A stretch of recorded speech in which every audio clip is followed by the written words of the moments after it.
ചിന്തകനും എഴുത്തുകാരനും സാമൂഹിക പ്രവർത്തകനുമായ കെ കൊച്ച് അന്തരിച്ചു. ചികിത്സയിൽ കഴിയുന്നതിനിടെ കോട്ടയം മെഡിക്കൽ കോളേജ് ആശുപത്രിയിലായിരുന്നു അന്ത്യം.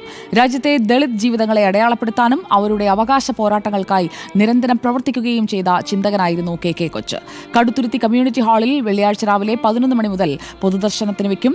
ഉച്ചയ്ക്ക് 2 മണിക്ക് കോട്ടയം കടുത്തുരുത്തിയിലെ വീട്ടുവളപ്പിലാണ് സംസ്കാര ചടങ്ങുകൾ. അർജുൻ മട്ടന്നൂർ നമുക്കൊപ്പം ചേരുന്നു. അർജുൻ മട്ടന്നൂർ, ദളിത് പോരാട്ടവേദിയിലെ സൗമ്യമായ മുഖം മായുകയാണ്. കെ കൊച്ചിന്റെ വിയോഗ വാർത്തയിൽ ഇപ്പോൾ അദ്ദേഹത്തിന് അനുശോചനം അർപ്പിക്കുന്നതിനൊക്കെയുള്ള സൗകര്യങ്ങൾ എങ്ങനെയാണ് ഏർപ്പെടുത്തിയിരിക്കുന്നത്? സുജയ, ദളിത് ചിന്തകനും എഴുത്തുകാരനും സാമൂഹ്യ രാഷ്ട്രീയ പ്രവർത്തകനുമായ കെ കൊച്ചിന്റെ അന്ത്യം സംഭവിക്കുന്നത് ഇന്ന് രാവിലെ 11:30യോടെയാണ്.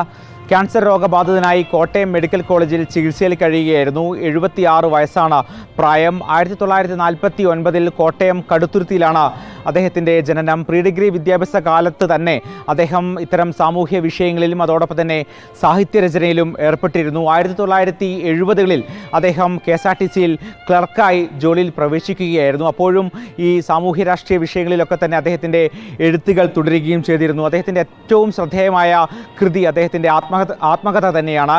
ദളിതൻ എന്ന പേരുള്ള അദ്ദേഹത്തിൻ്റെ ആത്മകഥ ഏറെ ശ്രദ്ധിക്കപ്പെട്ടു, ഏറെ ചർച്ച ചെയ്യപ്പെട്ട കൃതിയാണ്. അതോടൊപ്പം തന്നെ നിരവധി കൃതികൾ CDN, ഇന്ത്യൻ ഡെമോക്രാറ്റ്, സൂചകം എന്നീ പ്രസിദ്ധീകരണങ്ങളിൽ പത്രാധിപരായി അദ്ദേഹം ജോലി ചെയ്തിരുന്നു. ബുധനിലേക്കുള്ള ദൂരം, കേരള ചരിത്രവും സമൂഹ രൂപീകരണവും, ഇടതുപക്ഷമില്ലാത്ത കാലം, കലാപവും സംസ്കാരവും, അംബേദ്കർ, ജീവിതവും ദൗത്യവും തുടങ്ങി 14ഓളം കൃതികൾ അദ്ദേഹത്തിൻ്റെതായി പുറത്തു വരികയും ചെയ്തു.